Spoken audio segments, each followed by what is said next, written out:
Hi everyone, मेरा नाम संध्या है और मैं एक बोलने वाली लड़की हूँ। यानी कि मैं एक एंकर हूँ जो कि इवेंट्स एंड फंक्शंस होस्ट करती हूँ। कैसे हैं आप सब? उम्मीद करती हूँ आप लोग अच्छे होंगे, बेहतर होंगे, मस्त होंगे, स्वस्थ होंगे, अपना ख्याल भी रख रहे होंगे।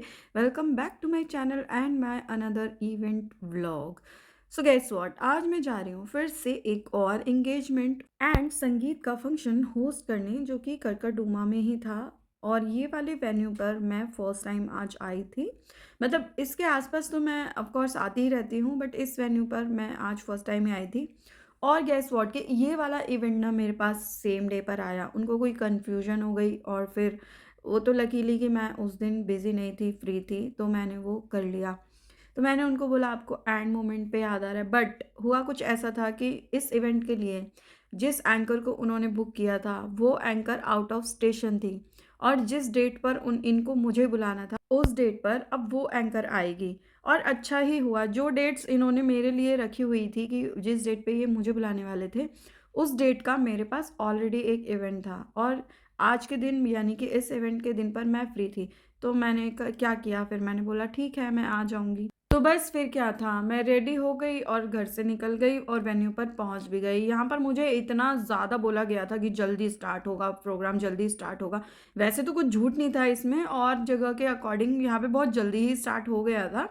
लेकिन ख़त्म तो नहीं हुआ था, ख़त्म होने का टाइमिंग वही सब था। यानी कि इनके जो टाइमिंग्स थे, वो इनका जो प्रोग्राम था, पहले एंगेजमेंट का, फिर संगीत का, परफॉर्मेंस वगैरह का, मतलब ये जो फंक्शन था ये तो मैं ऐसे करती हूँ, लेकिन इस वाले में ऐसा क्या स्पेशल हुआ कि ये जल्दी भी शुरू हुआ, लेकिन ख़त्म उसी टाइम पर हुआ। ऐसा क्यों हुआ? हाँ, लेकिन ये हम कह सकते हैं कि ओवर टाइम नहीं हुआ, जो एक ठीक टाइम होता है उस टाइम पर ख़त्म हो गया था। तो यहाँ पर मैं वेट कर रही थी, कॉफ़ी वॉफ़ी मैंने पी ली थी, कुछ स्टार्टर मैंने ले लिया था हल्का फुल्का सा। और यहाँ की ना लाइटिंग मुझे बिल्कुल भी नहीं अच्छी लगी। और ये वाला आउटफिट आज मैंने फर्स्ट टाइम पहना था, ये मैंने न्यू ही लिया था। लेकिन मुझे ऐसा लगता है कि पता नहीं क्यों मेरे पास बहुत सारे ब्लैक ब्लैक ब्लैक हो गए हैं। तो मुझे अभी एक एक जो ब्लैक ड्रेस है, मैंने वो डिसाइड किया है कि वो मैं निकाल दूंगी अगर कोई लेगा तो। एक्चुअली ना, मेरे पास जो ड्रेसेस होती हैं वो मैं 1 2 3 बार पहन के सेल आउट कर देती हूँ। और वो मेरी हाफ़ प्राइसेस पर सेल भी हो जाती है। हमारे एंकर्स के ग्रुप्स भी हैं और वैसे भी मुझसे परचेज़ कर लेते हैं, अगर किसी को चाहिए होता है तो परचेज़ कर लेते हैं। यहाँ पर हो रही थी हमारी बहुत ही ब्यूटीफुल और प्यारी प्रिटी ब्राइड की एंट्री उनकी फैमिली के साथ। वही कहते हैं ना, सबका अपना-अपना एक हिसाब किताब होता है, बट कहीं-कहीं मैं जाती हूँ ना, वहाँ पे कुछ चीज़ें ना बहुत चेंज हो जाती हैं। लाइक कि यहाँ पे ब्राइड ने एंट्री की थी अपनी फैमिली के साथ। मैंने उनको आइडिया दिया कि आप ऐसा भी कर सकते हो कि पहले ग्रूम की एंट्री करवा के उसके बाद ब्राइड की एंट्री, अगर उनको फैमिली के साथ करनी है तो वो कर सकते हैं। एंड देन उसके बाद लास्ट में आप कपल की भी एंट्री करवा सकते हो, ताकि उनका भी मोमेंट रहे। ये वाला आइडिया ना मैं काफ़ी फैमिलीज़ को, कपल्स को दे चुकी हूँ, जिनको नहीं आइडिया होता कि कैसे करना है। क्योंकि उनको ये लगता है कि मतलब हमें फैमिली के साथ, लड़का अपनी फैमिली के साथ एंट्री करता है तो लड़की क्यों नहीं? तो मैं उनको बताती हूँ कि लड़की भी कर सकती है। उसके बाद या तो आधे वे से उसको जॉइन कर सकता है ग्रूम, नहीं तो फिर आप दोबारा से एंट्री दोनों की एक साथ भी करवा सकते हो, रिचुअल के बाद, एंगेजमेंट से पहले। तो ऐसा भी हो जाता है। तो ठीक है, ये तो हमारा काम है तो उसके अकॉर्डिंग ही हम करते हैं। तो यहाँ पर हो गई थी फिर ब्राइड ग्रूम की एंट्री, और जो कि रिलेटिव्स ने ठीक से होने ही नहीं दी। सब रिलेटिव्स साथ में आ गए। पता नहीं, मतलब कि फंक्शन वाले दिन ऐसे एकदम ओवर एक्साइटेड हो जाते हैं सब। और होना भी चाहिए, इसमें कोई गलत बात नहीं है। लेकिन मैं कितने 1000 प्लस इवेंट कर चुकी हूँ, ठीक है, लेकिन सबको ये पता होता है कि मोमेंट सिर्फ ब्राइड एंड ग्रूम का होता है, उसके बीच में नहीं आना चाहिए। बट ठीक है, सबकी अपनी अपनी पसंद और सोच है। बट मुझे दिख रहा था कि ब्राइड और ग्रूम को ना बिल्कुल भी स्पेस ही नहीं मिल रहा था एक साथ, मतलब जैसे एंट्री होनी चाहिए थी वैसे नहीं हो पाई, ये हम सभी देख रहे थे। उसके बाद एंगेजमेंट हो गई थी, यानी कि रिंग सेरेमनी हो गई थी। रिंग सेरेमनी के बाद हो गई थी केक कटिंग सेरेमनी। केक बहुत ही प्यारा था, बहुत ही सुंदर डेकोरेशन हुआ था उसका। डेकोर के लिए 2 लोग आए हुए थे यहाँ पर। फिर चल रहे थे कुछ रिचुअल। उसके बाद थोड़ा-सा यहाँ पर गैप था, क्योंकि गैप के बाद में संगीत का फंक्शन स्टार्ट होना था, दूसरे वाले स्टेज पर, जो कि संगीत के लिए लगाया गया था। फाइनली यहाँ पर सब आ गए हैं। फैमिली इतनी कोऑपरेटिव थी, इतनी ज़्यादा अच्छी थी, मतलब कि सब इतना, मतलब मेरे साथ कोऑपरेट कर रहे थे। मैं एक्टिविटीज़ कर रही थी, उसमें भी बहुत इंटरेस्ट ले रहे थे। उसके बाद परफॉर्मेंस में भी इतना मज़ा आया, नो डाउट बहुत ज़्यादा मज़ा आया परफॉर्मेंस में भी।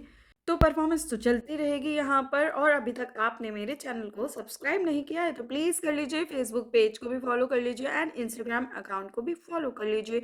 यहाँ पर कुछ लोग आए हुए थे जिनकी भी फ़ैमिली का मैं फ़ंक्शन होस्ट कर चुकी हूँ।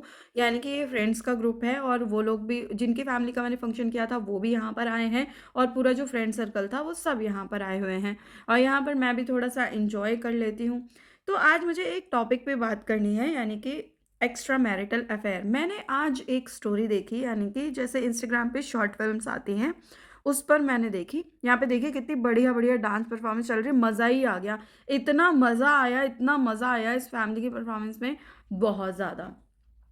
तो हाँ, मैं ना एक स्टोरी देख रही थी, उसमें एक लड़की एक लड़के को बोल रही थी कि तुम अपनी वाइफ़ को डिवोर्स दे दो, ये वो ऐसे करके। तो मुझे कुछ उसकी बातें सुन के ना पहले तो बहुत गुस्सा आया कि ये ऐसे क्यों बोल रही है, मतलब ऐसे क्यों लोग करते हैं, ये है, वो है।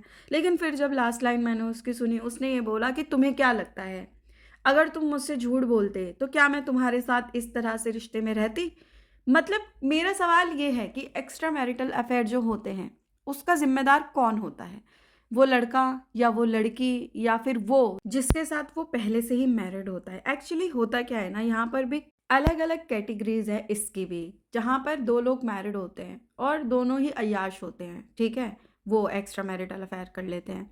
दूसरा, लड़के झूठ बोलते हैं लड़कियों से कि वो अपनी फैमिली में खुश नहीं हैं या फिर वो शादीशुदा नहीं हैं, तब जाके लड़कियाँ उनकी बातों में आ जाती हैं। और देखो, लड़कों को तो बस मिलनी ही चाहिए, लड़के कभी नेग्लेक्ट नहीं करते। लेकिन अगर एक लड़की एक्स्ट्रा मैरिटल अफेयर में आती है, कभी ऐसा हो सकता है कि वो सही ना हो, गलत हो, या फिर ऐसा भी हो सकता है कि उसके साथ कुछ अच्छा ना हुआ हो और वो इस सिचुएशन में पड़ गई हो। ठीक है, दूसरी बात, मैं सिर्फ ये जानना चाहती हूँ कि इसका ज़िम्मेदार कौन है? वो लड़की जिसको झूठ बोला गया, या वो लड़का जिसने शादीशुदा होते हुए भी लड़की से झूठ बोला?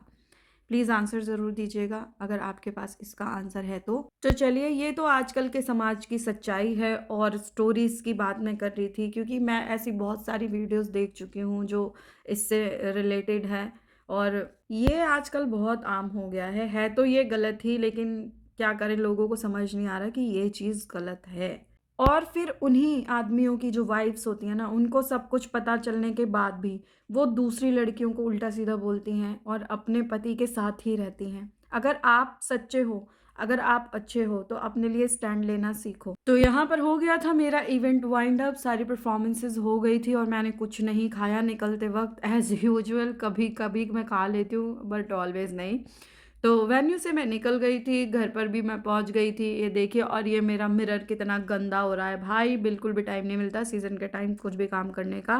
तो चलिए, इस व्लॉग को मैं यहीं पर एंड करती हूँ। मिलती हूँ नेक्स्ट व्लॉग में आप सभी से। तब तक के लिए bye everyone. Thanks for watching. Take care. अपना ख़्याल रखिएगा और प्लीज़ वो करते रहिए जो आप नहीं करते, यानी कि सपोर्ट।